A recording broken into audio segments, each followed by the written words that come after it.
What's new in traditional religions? What's different about non-traditional religions? What do many religious spiritual teachings have in common today? Which are cutting edge and why? What are the new visions?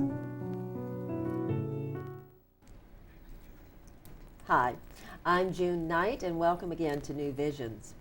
I'm so pleased to have on this program a world-renowned and much loved and respected theologian, John Cobb.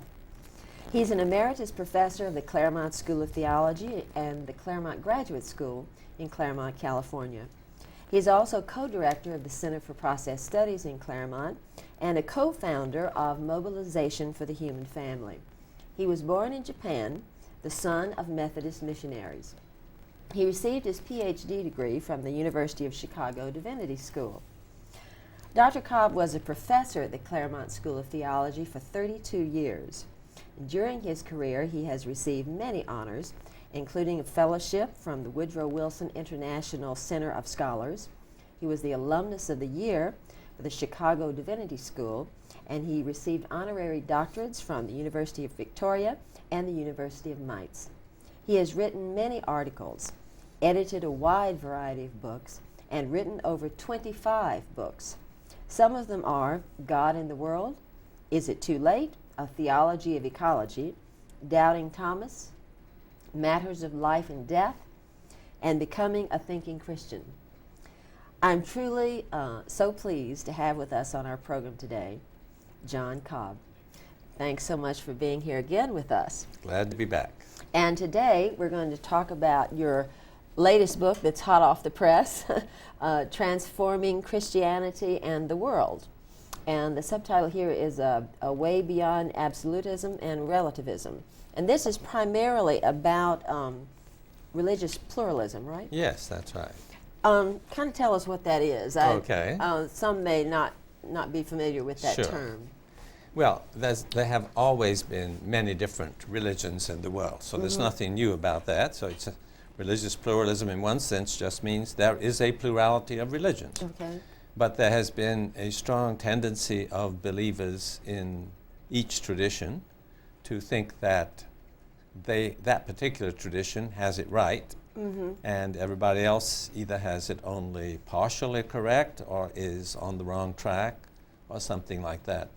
So there's been, for many centuries, a predominance of what in that subtitle is called absolutism. Oh, okay. Maybe Christians are the worst offenders in this regard. You think so? But Muslims or Buddhists or Hindus can also be quite convinced that theirs is the correct way and that others are wrong. So then the other part of the subtitle there is relativism, because in the 20th century and in more popular religious life, especially I'd say since World War II, many people have decided they cannot believe that the particular tradition they grew up in has everything correct and everybody else has everything wrong. So they're much more likely to think that, well, if they were brought up as Christians, that Christianity may or may not work well for me. Obviously that doesn't mean that Jews are just wrong, or that Muslims are just wrong, or that Buddhists are just wrong. So they relativize their own tradition as well as all other traditions. They don't think any one tradition has it right in that sense. But the problem with ending up simply with relativism is that you no longer have any real convictions. So there's no way to organize your life. There's nothing specific. Nothing specific. I mean, if you're sufficiently relativistic, then you'd say, well, Nazism is one way you organize your life, and some new cult that comes along is another way of organizing your life, and Judaism is another way, and one's as good or as bad as the others.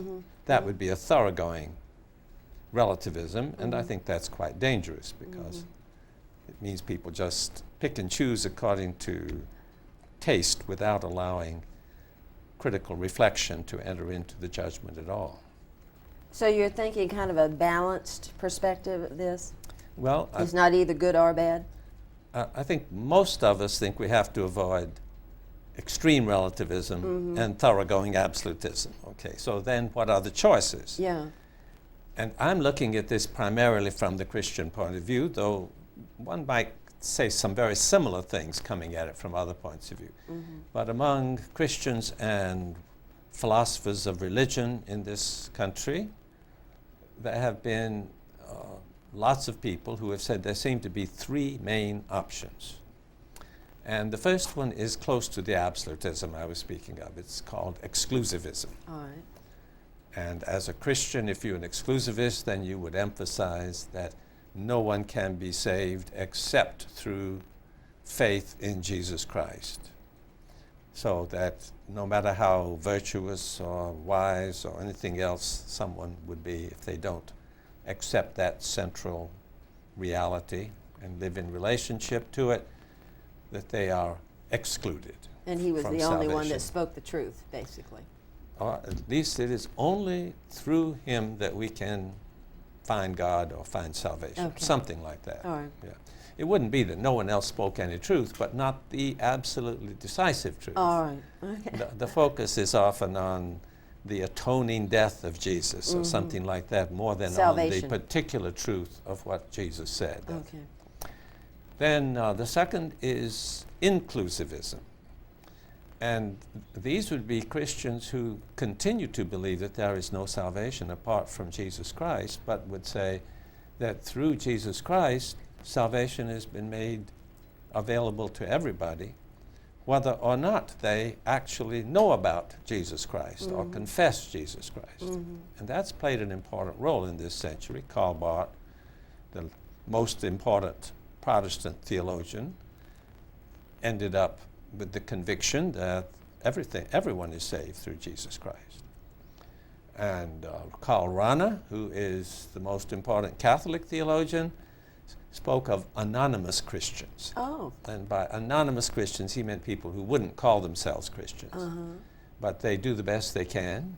They are honorable, they are sincere, and that's sufficient for them to be saved through Christ. But there are others who say, well, those are still much too parochial views. And Buddhists don't want to be thought of as anonymous Christians. So it's still kind of imperialistic way of thinking about matters. So they argue for what they call pluralism. And now pluralism doesn't just mean the fact that there are multiple religions. It means viewing the great religious traditions as all more or less equally valid ways of living and of thinking. John Hick, who for many years taught here in Claremont, is one of the leaders of this pluralistic movement, and he said all of these great religions enable people to be transformed from being self-centered, focused simply upon themselves, to carrying about being oriented toward being shaped by that which is truly real, might maybe completely inclusive, but in any case other than oneself, and that toward which one should be related. And on that ground, he said, we should start out at least on the assumption that they're all about equally good. I mean, you don't start out talking to Buddhists as if we had it right and they had it wrong, or we did it better than they. Start out on the assumption we don't do it very well, and maybe they don't do it very well, but anyway, that's what needs to be done, and it can happen in either tradition. And both of them are focusing on bettering oneself or getting out of oneself. Or getting out of oneself, one might say. And Buddhists would talk about achieving enlightenment, and they may talk about dharmakaya as that to which they relate themselves. And Christians will talk about God, and Hicks says, ultimately,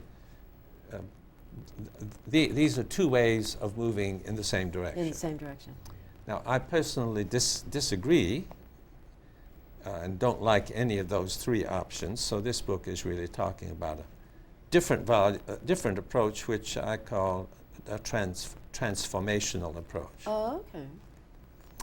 And the transformational approach means that the interaction among the religious traditions is for the sake of making profound changes in all of them. But as a Christian, I really am going to focus on the way Christianity needs to be changed by this. Against the pluralists, I'd say Buddhists are not trying to do the same thing that Christians are trying to do. Buddhist salvation is not the same thing as Christian salvation. Oh, it isn't? It's not. No. Explain to us the difference. It's interesting. Okay. Christians are interested in achieving a right relationship to God. I mean, that's a vague way of stating it, but we can leave it at that. Buddhists are not interested in anything that they would regard as properly called God. Now, these statements are too sweeping because there are many schools of Christians and many schools of Buddhists, but that will... In general. In general, we can say that.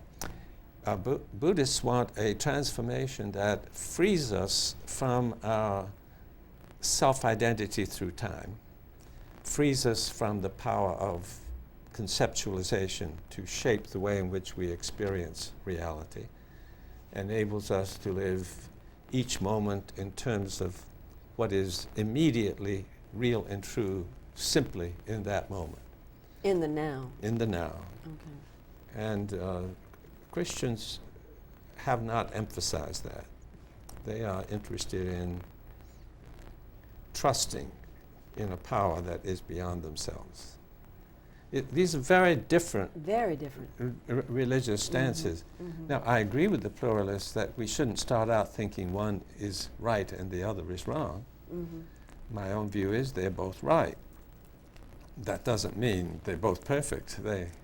Either one can be formulated in ways that have errors, but in principle, history has demonstrated that there are great achievements among Buddhists. There's a kind of sanctity that Buddhists achieve, which is admirable also in the eyes of Christians, but different from Christian sanctity.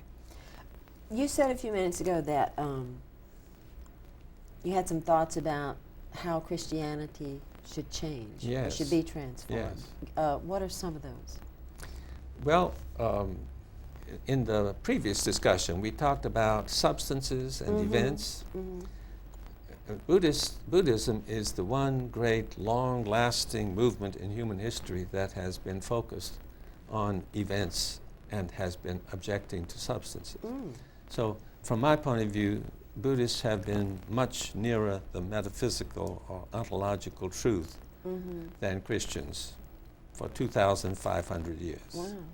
So I think we need to learn from them the way of thinking that they have internalized over a long period of time. That's more metaphysical? Fundamental way. It's more, but it's very practical also. It has an immediate outcome in terms of the ability to free ourselves from all sorts of distorting influences and experience things as they are. There are many, many Christians who are engaged in Buddhist meditation practices today. Yeah, I was thinking about meditation was the first thing that came to mind. Well, you're absolutely right. I mean, so for much of Buddhism, meditation is the very heart and core of what it means to be Buddhist.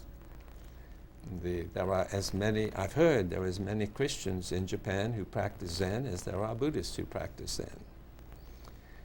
There's nothing, from my point of view, there's no reason for us not to learn from Buddhists a great deal. And of course, if you really immerse yourself in this kind of Buddhist meditation, it will change the way you think and feel about everything, including your own Christian heritage and so forth. And they even say it's healthy. I think it's very healthy, of course, and very beneficial for Christians. So I speak of the Buddhization of Christianity as a rather fundamental change. I also think that Buddhists have much to learn from Christians. Of course, that's their business, but I'm glad to say a fair number of Buddhists would agree with me on that. So though this book is entitled Transforming Christianity, and that's the appropriate thing for me as a Christian to emphasize, in dialogue with Buddhists, I point out things that I think would benefit them that have been part of Christian wisdom in the past. What are some of those? Well, Buddhism has tended to withdraw attention from history. This pure focus on the moment doesn't lead one to reflect about what's going on the planet as a whole. Don't try to locate our day-by-day responsibilities in terms of social ethical problems in society, so that it tends to make people passive in relationship to much that I regard as of great importance. Now, of course, a Buddhist can say none of that is important. So it's not proving anything. But there are many Buddhists who don't want to say that that's not important. They like to take more active roles. Yes. And there are segments of Buddhism that have never been that passive, especially in Thailand and Sri Lanka. There are Buddhists who have always felt some responsibility for society as a whole. So it's not that Buddhism can't develop that way, but today the interaction with Christianity is certainly stimulating those interests among Buddhists. So we have done more in terms of analyzing the systems of society and in historical criticism. I don't think those are the only things, but they're fairly obvious and dramatic ones. And that's a tremendous change, too. There's a big shift from making the total purpose of your life to achieve a kind of inner serenity and purity of relationship to the immediate environment, to taking responsibility to bring peace and justice to the world. So I think the transformation on both sides is very extensive. These are not trivial peripheral matters, but fundamental ones. But I see no conflict there. Each can support and enrich the other. Each has something to learn from the other. That's and my to view. Contribute. So, and I use the word transforming because learning can sound as if you've got something and you just add a little bit. But if what you add changes everything you already had, then something more than learning is going on. Transformation is happening. That's right. Do you think we're all heading toward the same truth?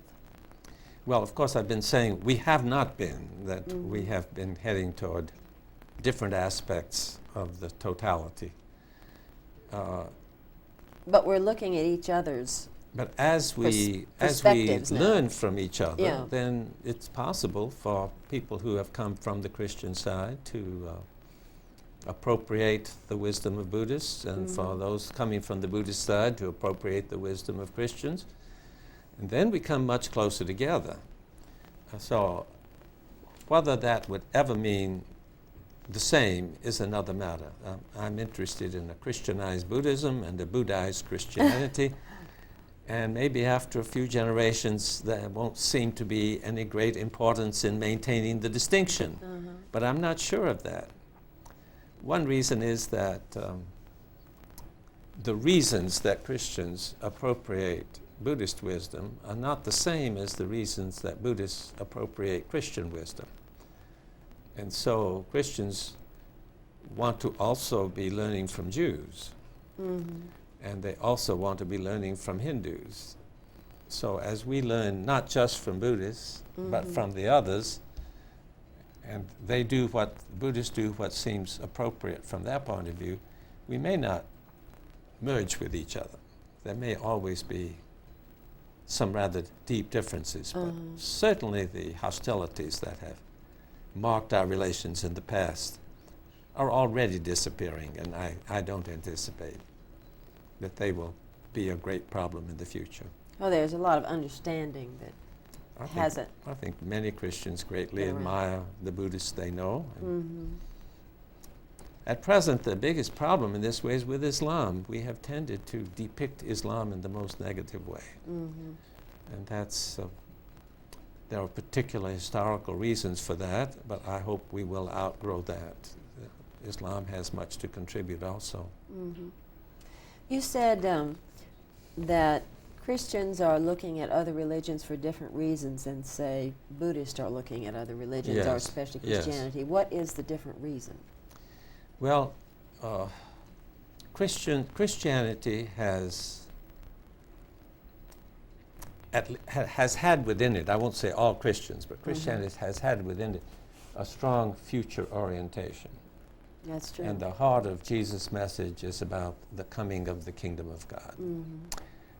And that's the heart of Christian faith for me. Okay?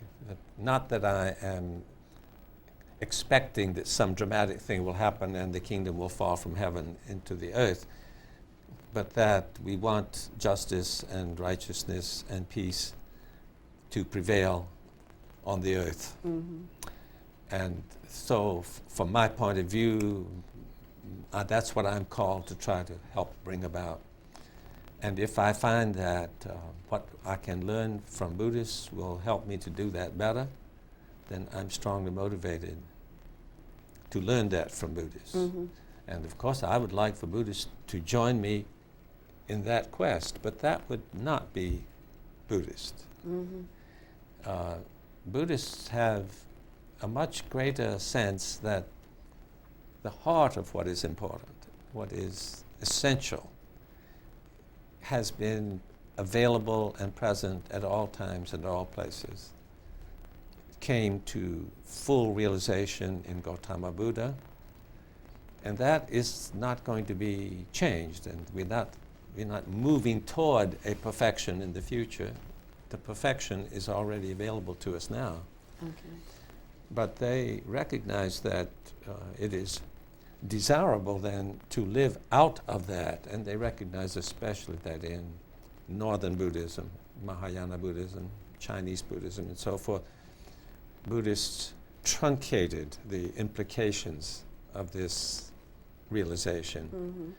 They left it up to the Confucians to run the society, for example. And so now many of them want to expand, and they find Christianity has much to offer them. But that's in the working out of what is pure and finished.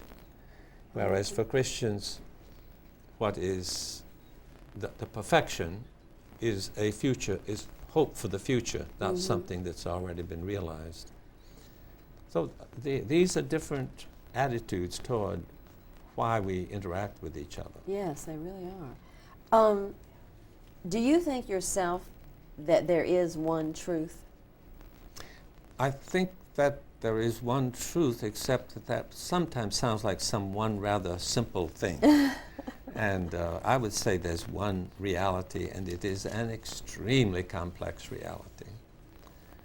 And that the human mind can never do more than select out of that, of the myriad of events that are going on, all of the complex patterns that are present. We can never do anything more than select a few that our minds can grasp. So I think reality is what it is, not what we make of it.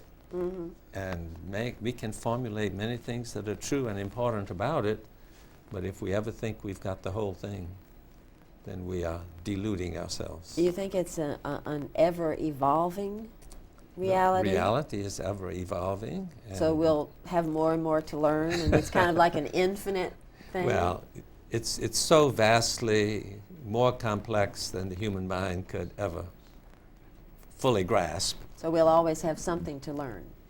The interesting thing is, to go back to the discussion of physics, toward the end of the 19th century, there were professors of physics who were discouraging students from going into the field of physics. They said it's finished, completed.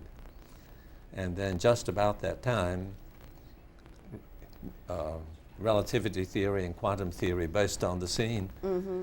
And of course, we've had a century of enormous change and transformation. I suspect that will happen again and again. We'll just be continuing to discover things. Yes. And And religiously also. That we will find that what we have, the wisdom we have inherited, is of great value, and it can be enriched by the wisdom that others have inherited, but put them all together and it's still only a tiny fraction of what there is to be known. So we're going to be discovering new wisdom. As long as we are open and searching. Well, as we're approaching a new millennium, what are your concerns about what may occur in theology, religion? Yeah. Well, I'm enthusiastic about the change that's taken place in the past century among the great traditional religions in terms of the, what should I say, the liberal leadership. The danger is that at the same time, various cultural and economic forces are making many, many people very insecure. And insecure people don't want to be challenged to become open to all kinds of new things and change everything they've got. They need to hang on to something. Grab hold of something. And the need to believe that something is certain and fixed and absolute is quite strong. So we've had a revival of what is sometimes called fundamentalism in many traditions. I'm not sure fundamentalism is a good term. In Christianity, it's a good term because some people label themselves fundamentalists, and so we can say these are fundamentalists. But among Jews, there are segments of the Jewish community that are very rigidly adhering to the most orthodox commitments in a way that's really shuts out everybody else and doesn't seem to have a great deal of sensitivity to what happens in the wider world. And among Muslims, there are those who are absolutizing later, not the Quran itself, that's the difference with Christian fundamentalists. And even among Hindus, where we wouldn't have expected it, there is a right-wing Hindu movement that is very anti-Muslim, anti-Buddhist, anti-Christian. Oh, really? And that the same kinds of things can be found among Buddhists. Yeah. It's most extreme probably in the Abrahamic faiths, but it's showing up in the others. So if you ask concern in a troubled sense, I would say that in popular religion there is a danger of renewed conflicting absolutisms. Isn't that interesting? Kind of going back because of feeling insecure. Much more rigid and militant. We have, it's hard to believe we're coming to the close of the program. It's been so interesting. We have like about 30 seconds left, and give us a hope that you have for the future, something positive that you see. Or well, my hope is that through drawing together the cumulative wisdom, religious wisdom of the human race, we may have a way of thinking about ourselves that can help us to solve some of these problems. And bring us together as one, even though we're different. Yes. Oh, that's a nice way to close. A nice way to look at the world. And we're so glad that you joined us again, and we'll see you next time. This program is dedicated to you who are sincerely seeking the truth, because the truth really does make you free.